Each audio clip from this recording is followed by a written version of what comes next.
Today's episode is brought to you by Bet Online. Bet Online is your number one source for all your basketball information, stats, news, and scores. Get the latest odds and lines and the latest matchup reports for this year's NBA playoffs. Oh, this is probably old, but that is okay. Bet Online is your sports intel headquarters this season, as we got you covered for all your insider sports wagering needs from basketball, baseball, hockey, golf, UFC, boxing, tennis. There's the US Open going on. There's baseball going on, all that good stuff.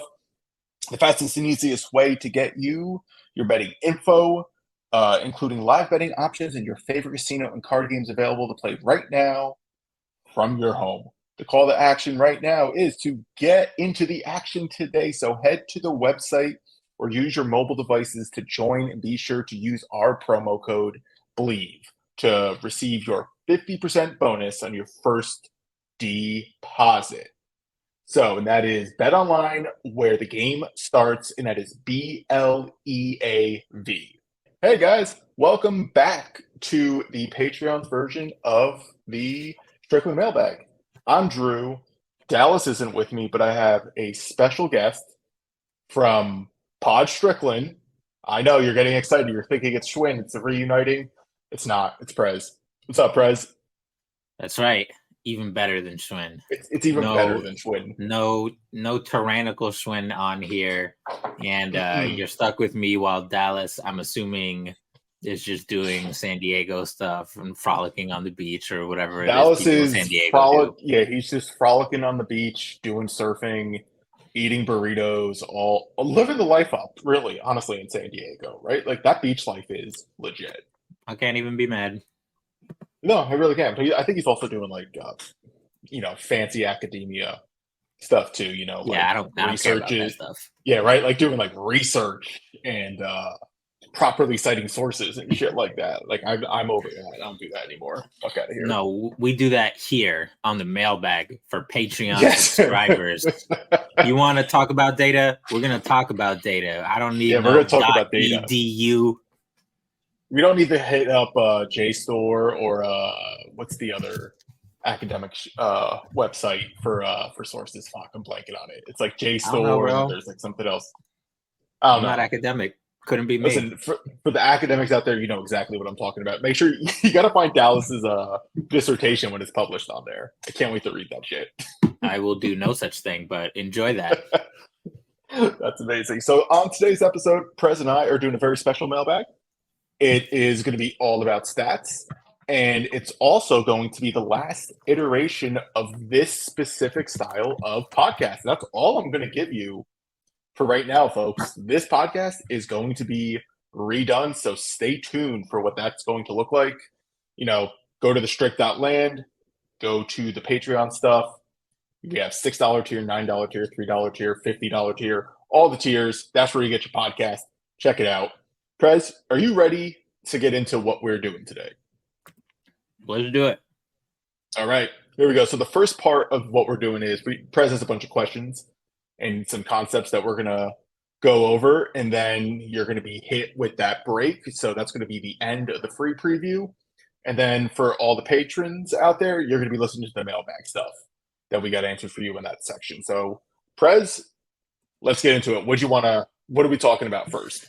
Great. So what I was thinking, I love digging through, these websites like Dunks and Threes, which is the home of estimated plus minus, or the DARKO website, or B-Ball Index, or even just ESPN and NBA.com, and just kind of seeing what is interesting. But something I've never really sat down to do because I'm lazy is I'm not even saying we have to go like under the hood completely and how all of these different metrics and fancy stats are developed and created. What's more interesting to me is I know that with any stat, there's, like a player, strengths and weaknesses. There's advantages to using them in certain ways, and sometimes ways that you shouldn't use them for one reason or another. So, I'm trying to pick your brain Yes. so I Okay. can be so I can do my job and provide good content for our Yes. lovely Patreon subscribers. Yeah, that's what we need. So you brought up Dunks and Threes and Darko, which are probably the two best kind of like all-in-one metrics that we have right now. Darko is actually very much above both of our probably pay grades combined because what I understand Darko is it's just feeding literally like every bit of information on a player into whatever algorithm that dude created, and then it outputs Darko plus minus, right? Like that's basically what it does, and it's constantly changing. So it's called like a Bayesian technique. So the more information it gets, the more shit kind of like changes and sways and sort of thing. So that's why like Darko right now is kind of like the big one for like public data. So, EPM and oh, go ahead. well, let's stay on Darko for a second before we get to EPM. Mm-hmm. So Darko on that website, you can do a couple different things. You can look at like defensive Darko plus minus, offensive Darko, yeah. You can look at where a player has been rated by Darko up to the current day, and it can also give some hints at projection. So there's a lot of cool things you can do with it. But I know, like, I guess one of the questions I've been thinking of recently with Darko is like, is there any kind of asterisks that you have when you look at that? And then B, like, it takes all this information about a player's past performance and puts it into this supercomputer magic machine where elves and gnomes spit out a number. That's exactly it. That's pretty much where we're at with Darko. And I'll use a concrete example. So, like, I was exchanging some tweets with some people about our favorite annoying offseason topic, Jalen Brunson and Tyrese Halliburton. The worst offseason debate because they're two different players. But go ahead, just continue. Yeah. So this is what I was thinking of. So I was looking at like Darko actually likes Jalen Brunson a lot, which, right, no surprise, he's really good. And yeah, if you look at his little career curve rating or whatever, there's a big spike at the end because he started killing last year. So I just wonder, like, how does Darko or even other things, like, how do they deal with situations like we see with Brunson, where it was really only in the last couple months of his career that he was kind of just unleashed. And part of that was because of his own skill set, right? Like, he didn't shoot a lot of threes for most of his career. And then he was like, oh shit, I can do that. And now I have superpowers. But part of that is also like, nobody asked him to do that, right? So I don't know. Maybe it's just you can use the stat, but then you talk about the context on a player's career. I don't know. I always get a little nervous when I'm using all these things, including Darko. Most of it also too is like sample sizes, right? So like if there isn't a lot of information on a guy, those numbers, especially so like an adjusted plus minus like Darko, it's gonna probably hover around like 0, right? Like if there isn't a lot of data, because like there's nothing there to really gauge it. Like, so rookies. Yeah, right. And that's why when you look at, so if you go to Darko, I'm assuming the people who are listening to this definitely are on the Darko app, and you can see like they start like low, like every single player, like every single rookie usually starts as like a negative player because usually they are. And the more information that it gets, you kind of see the data points kind of go up and down, and it goes through like these ebbs and flows.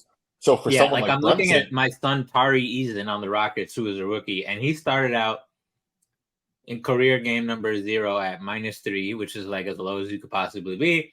Yes, which by makes the end sense. of the season, he's still negative, but he's at like 0. He's like negative 0.5 or something. So that's natural. That's not just like, oh, what a bum. Yeah, no, that's just natural because it only has, I don't know how many games Eason specifically played, right? But it only has, let's just say he played all 82. I don't think he did, right? But like it only has an 82 game sample, right? And he only has a limited amount of like shot attempts, type of shots attempts, the specific lineups that he's been in, right? Like it's such a small, minuscule sample compared to someone like Brunson, who has been playing in the league now for a couple of years. And then not only that, his usage went up like significantly with the Knicks because he's no longer with Luka. So that's when you get like, oh shit, there's so much more information now that we can actually like properly judge Brunson. And then it's also taking into account other things, such as like we kind of know that volume 3-point shooting for a high usage player is very important, right? And Brunson started taking those shots, and you see his value go up because it's a valuable skill to have, which is shooting volume threes, especially whether it could just be spot up or off the dribble, right? Just like constantly shooting threes is usually a good thing for a high usage player. So that's where I think Darko's really good. Or just kind of like, yeah, just like getting the sample, and then it's like comparing everything too, right? Like you can look back and it's just judging everything. It's like I wouldn't be surprised if he has like whoever did Darko, I forget his name, right? Just had like access to like all of like NBA stats basically, right? And it's just like we're dumping everything in historically and just figuring. I'm looking at the What is Darko page. It's Kostya Medvedovsky and Andrew Patton. Those are the two. I'm not reading this whole model page because it's long, but no, it's a lot. I literally never clicked it, and there's some cool stuff here. Like, it accounts for rest and travel and home court effects, opponent adjustments, aging, seasonality, like how historically NBA offensive efficiency starts lower as everybody's like getting out of the offseason and beginning the season. Yeah, like I said, it really does take everything. It's everything. It's a stats jambalaya, and it outputs a pretty accurate representation of like, is this a good player or is this a bad player, right? Like it kind of does the job. And I do think one of the things people tend to get a little too like specific about, like say we used Brunson and Tyrese Halliburton already, right? So like say Jalen Brunson's at like +3 Darko, and Tyrese Halliburton is at like +2 Darko, right? Like what that would, can you say that like Jalen Brunson has more impact than Tyrese Halliburton in that case? Well, yeah, that's fair, but it's also just telling you that like these two players are positive impacts when they're on the court. Like that's really all it's saying. And then you kind of have to adjust for like team context and that sort of thing as well. So like Tyrese Halliburton didn't play on a team that was as good as the Knicks. And if that's the case, that usually means their like point differential isn't going to be as high, and those on-off numbers are going to be lower. It's like, right, like it's something as simple as that could be the case. But yeah, but like that's the good thing. Like I wouldn't say like if like say Jokic has like the best Darko. He probably is the best player in the league, but like just because he has the best Darko doesn't mean he's the best player in the league. So I think that's something people kind of forget to kind of take into account. So like it's more for like ballpark impact, like someone right? Like because these are yes, like, exactly. There's like 0, 1, 2, 3, 4. Like if somebody's above 3, like they're basically like an all NBA, right? Like, exactly. And is there a difference between say like 5? Like obviously there's a difference between 5 and 6, but there's not that much of a difference, right? Because we're talking about it at like a per 100 possession rate, because this is a rate stat more than both like EPM, Darko, RAPM, box plus minus. All these stats are adjusted for per 100 possession, right? So it's not, so if this is specifically an estimated adjusted stat to equalize everything for per 100 possession. So like the difference between 5 and 6 points per 100 possession, it's really not that large. It's not that much in any given thing. But if someone is like +3 and someone is -3, we can definitively say that like, all right, there's a big difference between the two, and we can kind of get an idea like this, something's going on with this negative guy. So right, if that makes sense. Yeah, it does. And I just while you were talking, I pulled up quickly and Grimes. And Grimes I've been looking at B-ball index stats for all these guys for Pod Strickland, and in general, on pretty much every statistical database, Grimes is like fine. Like he's not that great, and that's for a bunch of reasons. But on Darko in particular, if you look at his and Quickly's careers, like on the graph, Quickly's and his are pretty close, and then but Quickly has played about 100 So on more games. More games. And it's in Yeah. those last 100 games that you see quickly just kind of separate himself. So is that more like, is it fair to say I don't think it's fair to say Grimes will catch up, but is it fair to say like Grimes can close some of that ground just because his sample has been so small? Okay. Yeah, like it's definitely fair to say. So like again, like similar to, we'll probably get into it too, like RAPM, right? It's one of those like the more data you have, the more accurate it is at projecting. Right. And then also like Grimes literally only has two seasons. So if anything, it does look like an upward trajectory, but you can also assume for like a lot of young players, right? That like that third year, that fourth year, that fifth year, that where they really start to like explode at some point. So like it is fair to say, and we kind of see that too, and it kind of makes sense with Grimes. But you think, right? Like they do, like he has the volume, like he can shoot, right? There's the volume shootings there.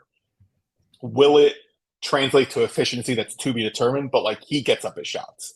He has the first step, so he kind of has, in theory, he can do the very much mathematical threes, layups, that type of stuff, right? Like he has like the shot profile that you're looking for, that if you bump up the volume, you're probably going to see a lot more. You're probably going to see that like impact shoot up, which would make sense because if the Knicks had a volume 3-point shooter who's knocking down shots, that team's going to be great. So like I think all of it kind of like tracks if you kind of like put that theory to the test, especially with the Knicks. Okay, that's helpful. The other one that you mentioned that is often mentioned as the preference for a lot of front offices is estimated plus minus, which is housed on dunksandthrees.com/EPM. So what the fuck is up with that? That's probably the best. I think what was it? Yeah, there was like that front office article. They're just, the front offices were basically like, I think someone, was it like Hoops Habit that was asking? I think that was like the idea, and they're just like, all right, of the public data, like what's actually good. And I think we kind of know which all good front stat, like stat nerds front office will tell you that like these are all just like estimates and they're not that good. So like once we kind of operate in that sphere, it's kind of like good to know. But what makes EPM really good is, so it calculates RAPM on its own, and that is its own thing. And I think so I've been working on like this, like basically like this article for the Strickland, because I want to be like, what is like the simplest way to kind of explain this stuff, and I want it like in writing, so like when someone was like searching for it, things like, oh yeah, no, I can just reference this.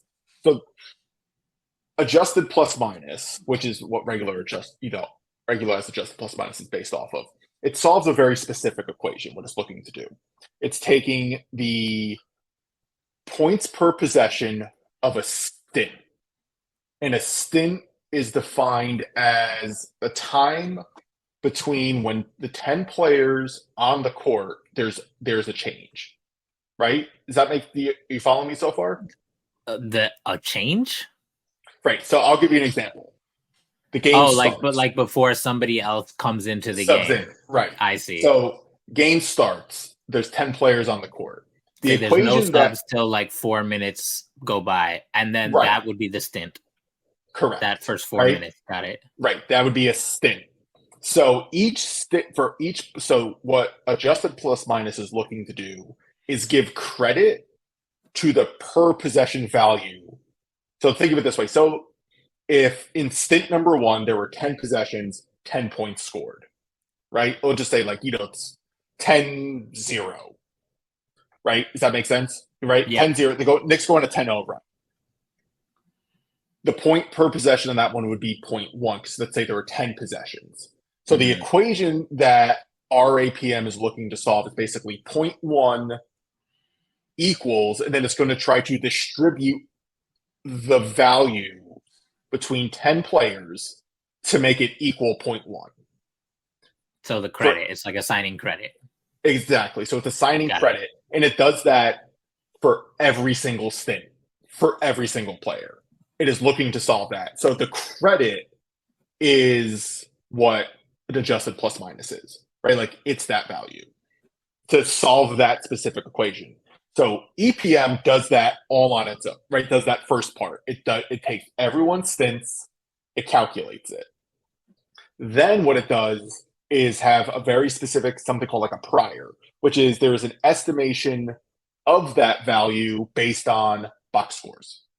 And that's what EPM does. So it calculates its own base plus minus and then uses box scores to estimate what that value is. And then what you get is EPM. Hold on. So I guess my question is like most of these like the assigning credit part of it before you take into account like all of the past box scores. The assigning credit, like, isn't that the special sauce here? Yes. And that's done, like I said, that's done in the background in the regression analysis. That's all the stuff like weighting what's important and what's not and all that. Yes. So what it's doing, so like I said, it's taking, so if I'm trying to judge, say you're one of the 9 players, right? Yeah. It's going to look at every single stint you were a part of. And it's going to try to estimate your contribution based on the value of all like the totals, right? The by comparing the different stints. Correct. And then it's going to look at it and be like, oh, Drew's in, oh, interesting. Prez plays with Drew a lot. So when you have adjusted plus minus, which was based on an ordinary least squares assumption, what that does is when it's trying to figure out when the equation is trying to like give us credit, adjusted plus minus will go, well, we don't actually know if we should actually give Prez the credit or Drew the credit. Like we can't assume. Regularized adjusted plus minus goes, no, we can assume Prez has the crazy hezzy in the jumper. It's not Drew. We can safely say Prez is getting the credit. So when you see like my number shoot up to like being assigned credit, regularized adjusted plus minus goes, no. We're shrinking you back down to 0. It's not really you. We know it's not really you. So there's a bias that's introduced into regularized adjusted plus minus. Okay, and EPM does use that? Yes, and then once that's done, then it uses box scores to control for even more like actual statistical contribution off that. So it's going to bias the numbers without the stats first. Right, the box scores matter because like say you're a role player on a bomb ass fucking team, and right, exactly. All your stints are amazing because your team kicks ass, but then the box scores are like, hold on, this person averages 5, 2, and 1, so therefore we're gonna notch down their overall numbers a little bit. Exactly, that is exactly it. So if you look at if you go to NBA shot charts, or you can get RAPM values. You can look at like what year did like the Bucks win the title? What was it, like 2021, right? Yes. So if you go to like the 2020-2021 Bucks page, you'll see how like George Hill is like plus 2.5, points per 100 possessions, like a plus impact player on the court. And we know George Hill is fine as like, right, like, he's a role player and he's fine. But we also know that like he played with Giannis probably 90% of his minutes. So, like, then you go to his box plus minus probably, and George Hill's box plus minus is probably like 0.1, right? Then you could be like, oh, this makes a little more sense. He plays with Giannis, right? Like, that's how you do it. So, like, in every single, like, adjusted plus minus, except for box plus minus, so when you're looking at, like, these plus minus values, as much as we could add bias to help kind of like minimize the standard error, there's still always going to be 9 other players on the court.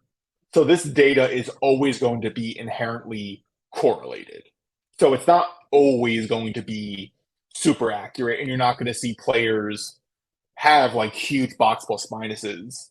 So like if you look at like Jokic, he'll be like +9 box plus minus, but like +4 RAPM. That's because for like with the lineups, it's going to give credit to Aaron Gordon and Jamal Murray and Kadavius Caldwell-Pope, right? Like, it's not going to give it all to Jokic, but if you do box scores as an estimate, or be like, well, of course all the credit's going to Jokic. He's dropping 30, 10, and 10. So there's always, like, the data is always going to be heavily correlated. You can't do anything about that. But that's what EPM is basically like. Hey, I'm going to have my own, like, I'm going to develop my own box score prior, basically. Like, I'm going to have my own box score estimate, and it's going to be used to estimate this specific RAPM value. And it does a very good job. It's probably the best one that we have that takes into account what happened on the court and also the stats that a player performs. I hope that clears things up. I really do, because I've been trying to write this in, like, the most clear way possible too, and it's been really difficult. It helps me understand EPM, and like what I'm using, or why EPM acts the way it does. And when I say that, I mean, like, I spend so much time looking at all these things that I'll see when one player pops up or rates out extra well on one of them, and I'm just like, I don't know enough about this particular stat to know why that's the case. And some examples, right. Like EPM loves Cam Johnson. Cam Johnson rated out super well, like probably one of the top, like, 30 players, and he's good, don't get me wrong. A lot of that is his defensive estimated plus minus, right?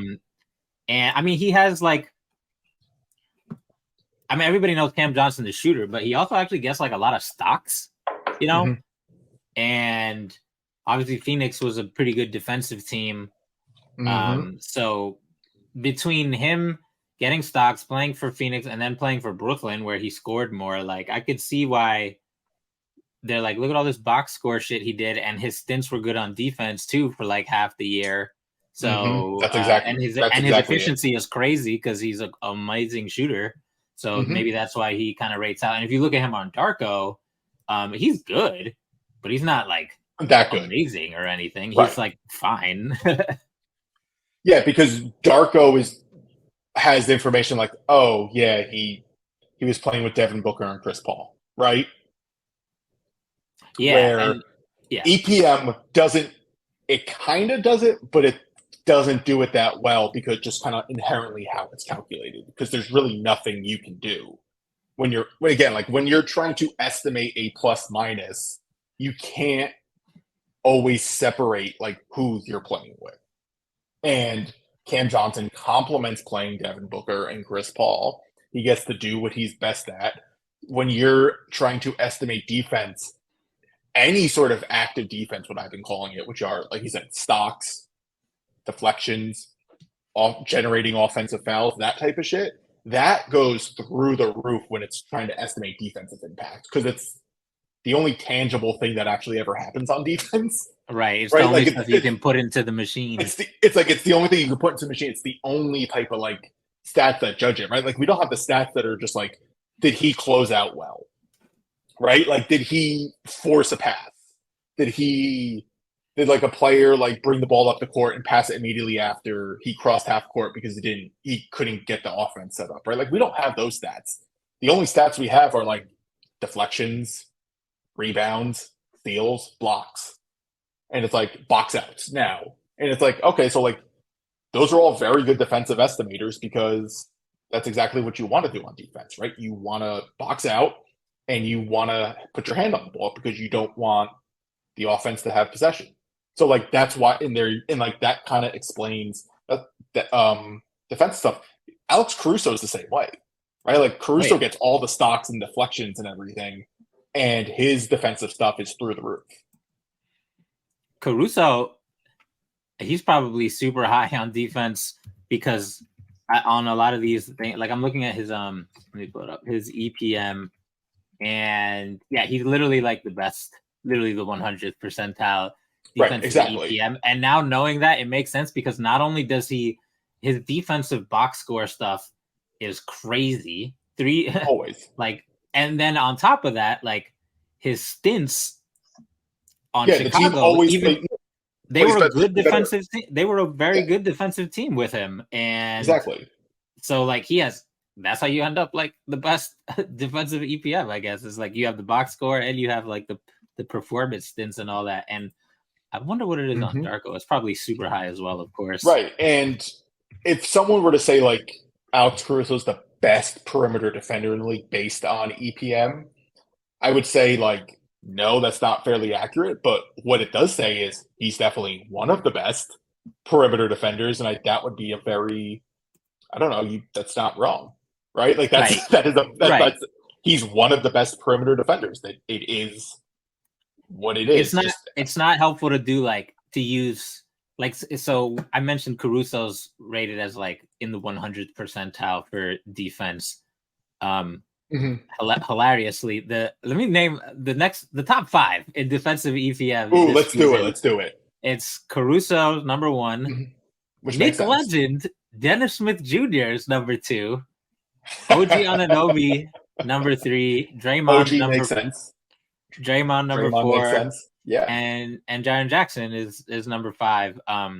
Hilariously, Hamidou is number 6, but really, yeah, I don't know what's going on there, but like even Dennis, like everybody, it was a very big. No, I shouldn't say a very big story. It was a big story to me personally that he, we all thought he was going to be out of the league until he started playing defense. So, I guess the interesting thing is like you shouldn't really.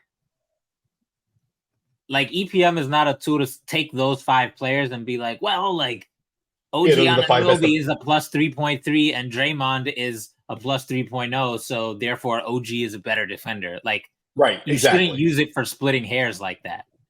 No, it just tells you these 5 players were really good on defense that past year, and that's all it says.